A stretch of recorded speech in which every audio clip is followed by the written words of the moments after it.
The Korean Diabetes Association, KDA, has released its latest guidelines for 2025. This is the most important news that all diabetic patients watching this video need to know to regain their health. Are you worried about your blood sugar levels fluctuating despite exercising daily? Are you losing sleep at night, especially because you can't go outside in the cold winter of 2025, worrying that your blood sugar will explode and your blood vessels will be damaged? Hello, I'm Professor Kim Yihon. Based on the latest medical protocols from the association, I'm a member of the team. Now, we need smarter management than just blindly walking. Today, I'll reveal to you the golden formula for 3-mix chill. Just follow along in your living room. Returning to a blood sugar level of 100 or normal is no dream. Check out the secret to protecting your health right now. Now, I'll tell you exactly why I'm so obsessed with the number 100 milligrams per day. In my clinic, I still see so many people who are too young to even think about it.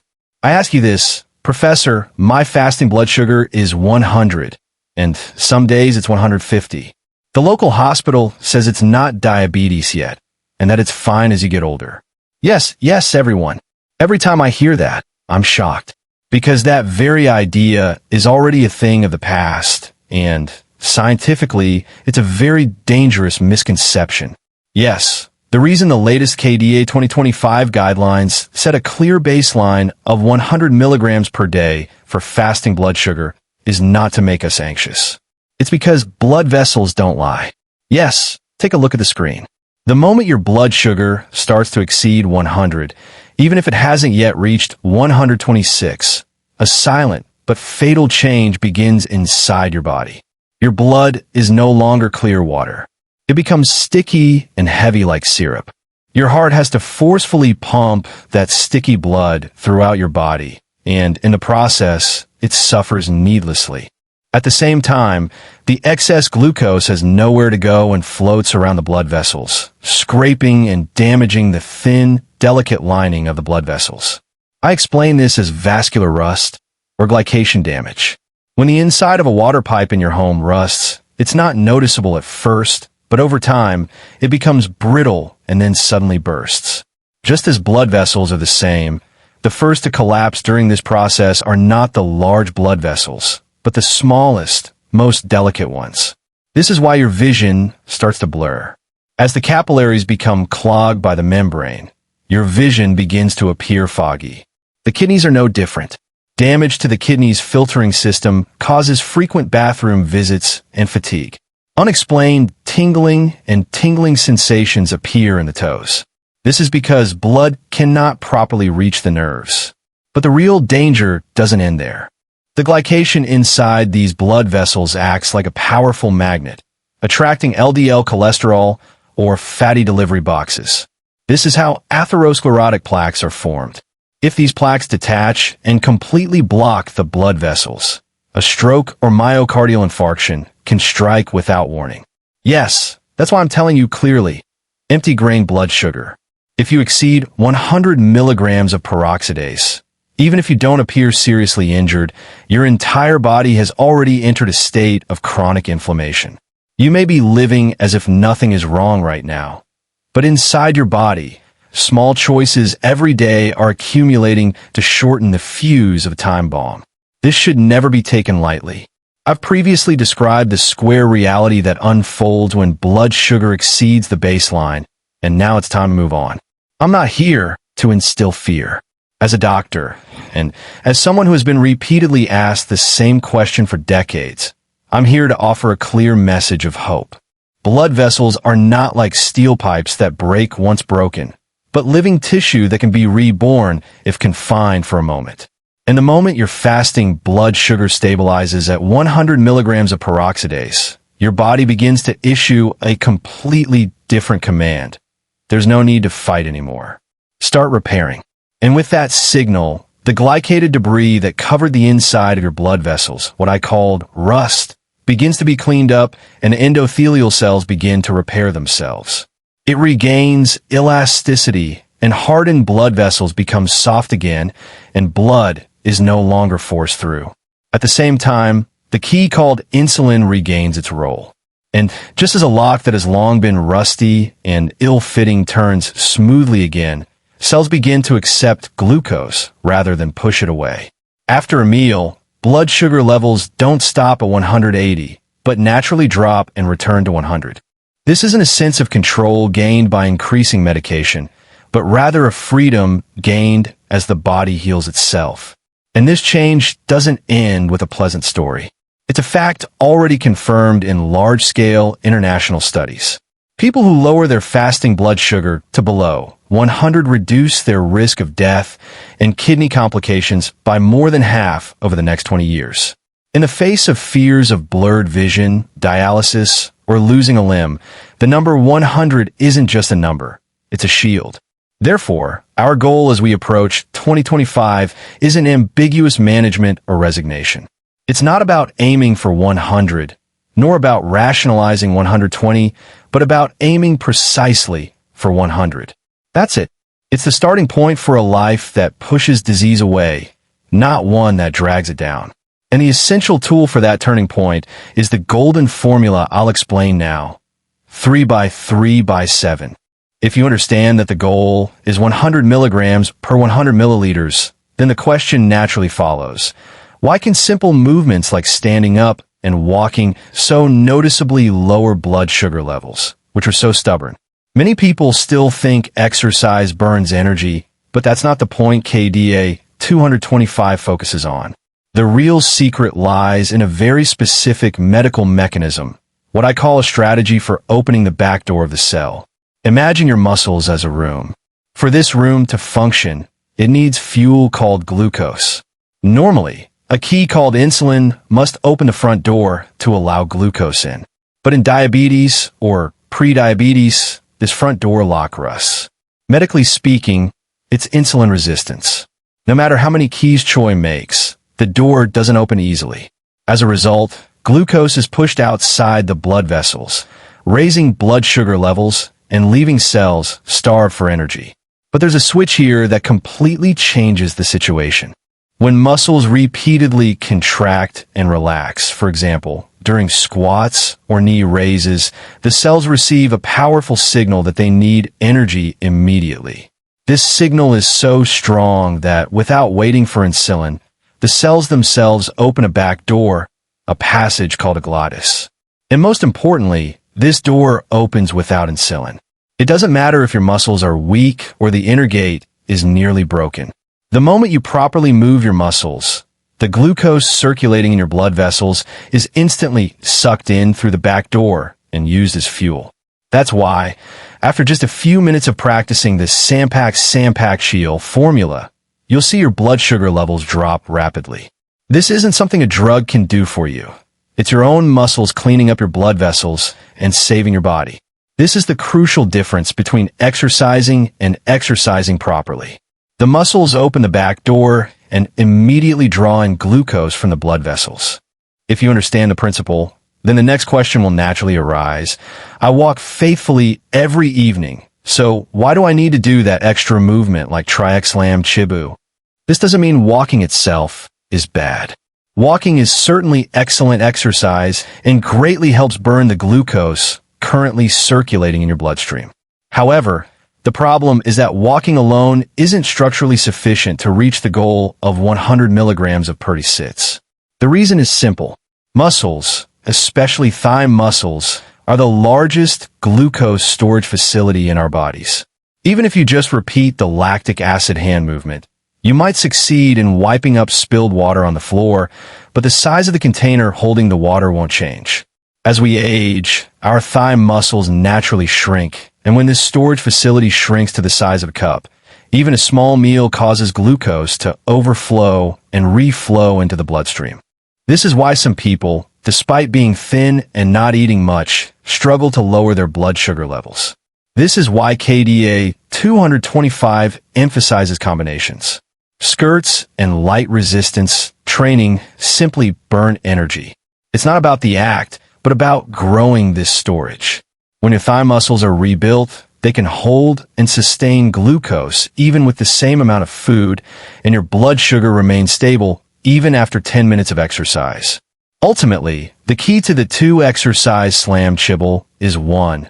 Quickly emptying the glucose floating around with aerobic exercise while simultaneously expanding the vessel to prevent it from overflowing again with strength training. Only by doing these two things simultaneously will the number 102 become a daily routine, not a temporary miracle. We're not torturing our bodies or setting records, but rather cleaning and rebuilding the storage for our blood vessels. The moment we understand the structure, the meaning of each movement will completely change. Now that you understand why you need to grow your storage, it's time to wonder how you should actually move your body. 3x3x, the first step of chibble, is aerobic exercise, which immediately burns and eliminates the glucose currently circulating in your blood vessels. The important thing here is not to exercise to the point of breathlessness. Your heart rate should definitely increase. However, it is possible to have a short conversation with the person next to you, and you can breathe slightly. This is the safest and most effective zone for blood vessels and the heart. At this intensity, the stress hormone cortisol is not secreted excessively, which actually helps stabilize blood sugar levels. The muscles also work to stabilize the glycemic control hormone, as mentioned earlier. This aerobic phase naturally opens the back door, immediately drawing in glucose from the bloodstream. In other words, this aerobic phase is not a time to burn fat, but an emergency cleanup phase to quickly clear the blood vessels and cut off the peak of blood sugar spikes. Maintaining this delicate intensity, neither too hard nor too soft, is the first key point emphasized by KDA 2025. Now that you understand the role of aerobic exercise, it naturally leads to the first movement you should perform. The most immediate and safe way to sweep away the glucose floating in your blood vessels right now is to walk while lifting your knees in place. This movement may seem simple on the outside, but it has a very powerful medical meaning. First, straighten your back, look straight ahead, and raise your left knee to the height of a polar bear or as high as possible. Then, lower it and immediately move to your right knee. It's important to never leave your arms still. Instead, swing your opposite arm naturally but powerfully in sync with the rhythm of your walk. The more your arms and legs move together, the more efficiently your heart responds and blood circulation is activated much more quickly. The most important thing to note here is the moment you strike the ground hard, your joints receive unnecessary shock. Therefore, you should gently lower your feet, feeling a gentle contact with the forefoot, and then a gentle flow through your heels. Don't hold your breath. Maintain a rhythm of inhaling and exhaling in time with each breath. This ensures sufficient oxygen supply to the lungs, prevents vasoconstriction, and minimizes the involvement of stress hormones that raise blood sugar. The key to this movement is that the moment you lift your knees, the large muscles in your thighs and buttocks repeatedly contract, pushing blood upward like a giant pump. In this process, the glucose channels in your muscle cells open, and glucose, circulating in your blood vessels, is drawn into your muscles as if waiting to be used as fuel. Therefore, even after just 3 minutes of this movement, you will feel your body gradually warming up. This is the most reliable sign that the sugar in your blood vessels is actually being processed. Having awakened blood flow with the previous movement, you should now move on to maintaining that flow for a longer period of time without putting strain on your joints. The stationary bicycle movement is a movement where your body weight is on your knees. Because it doesn't involve direct weight lifting, it's a very important aerobic exercise that even those with knee or back problems can do safely.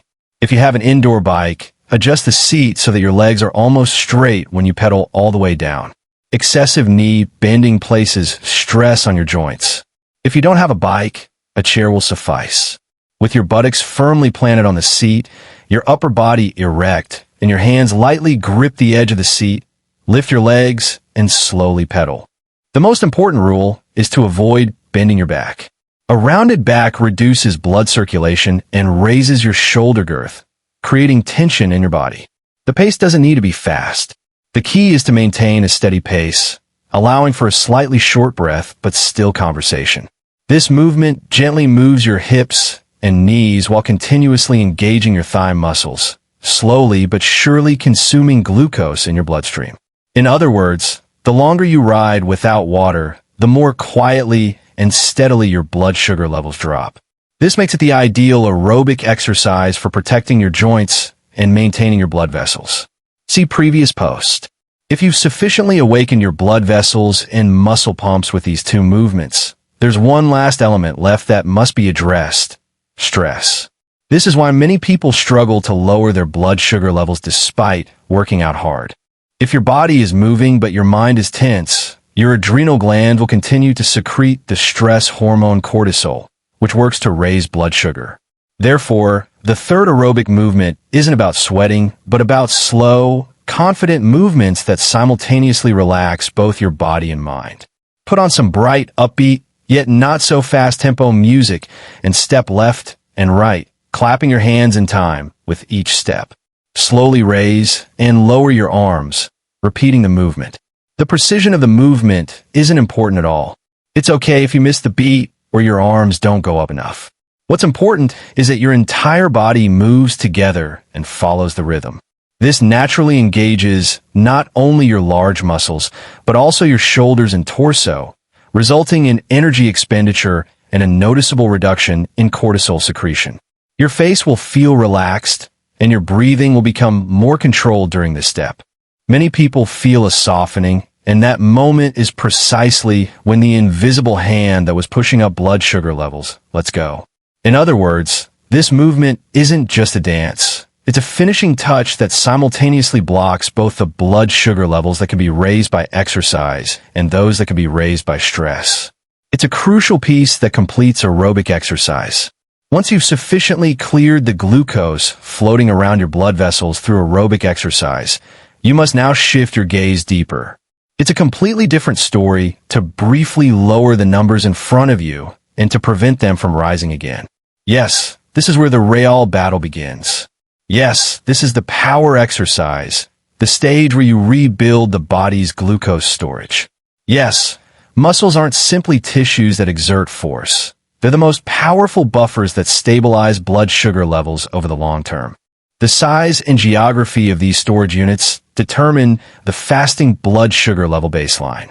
Yes, that's why KDA 225 places the most importance on this power phase among all the exercises. Yes, the movements we'll do for now on aren't about sweating profusely, but about revitalizing the muscles that have been lost, especially in the thighs and buttocks throughout the day. This is the preparatory process to prevent glucose overflow. Now, let's move on to the first movement that actually increases your storage capacity. The most medically effective and perfectly suited to everyday life is the chair squat. First, place a sturdy chair behind you to prevent falling, and stand with your feet shoulder-width apart, keeping your back straight. Slowly lower yourself by pushing your hips back, just enough to feel your buttocks slightly touching the chair, then immediately rise back up.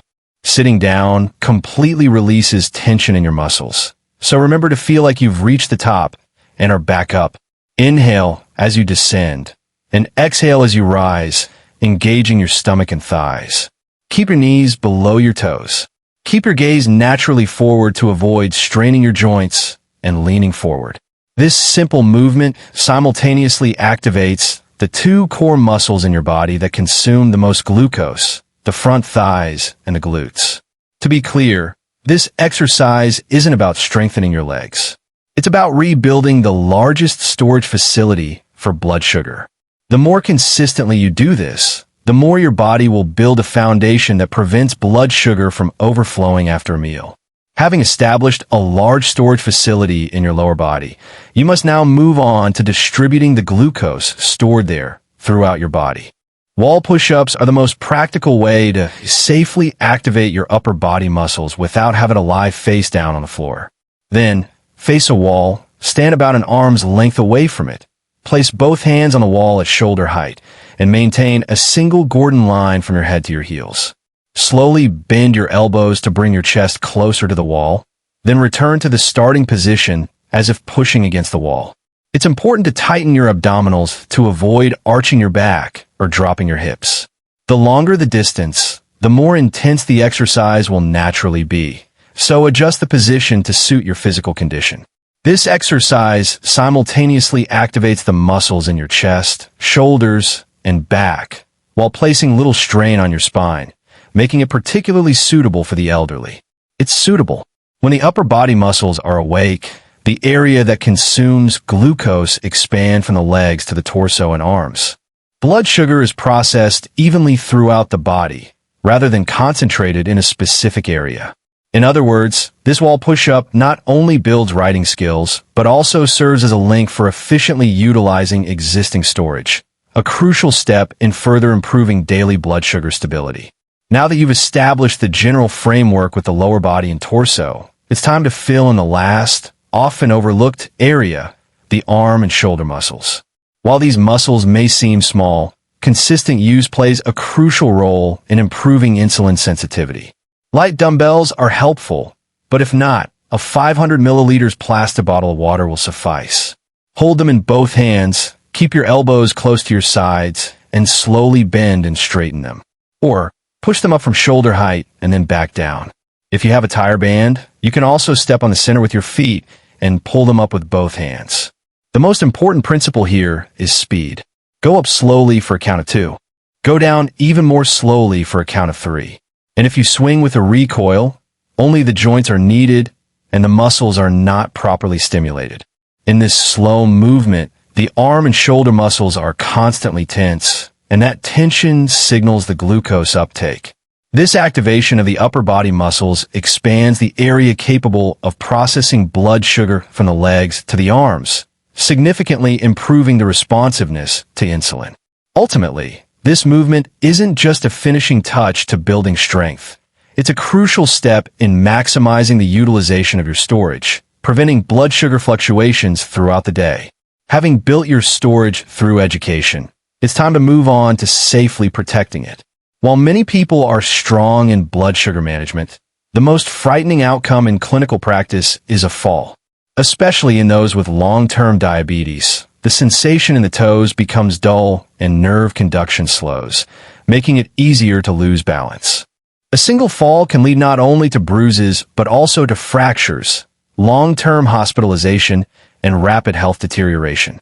Therefore, KDA 225 emphasizes the ability to maintain balance as much as lowering blood sugar.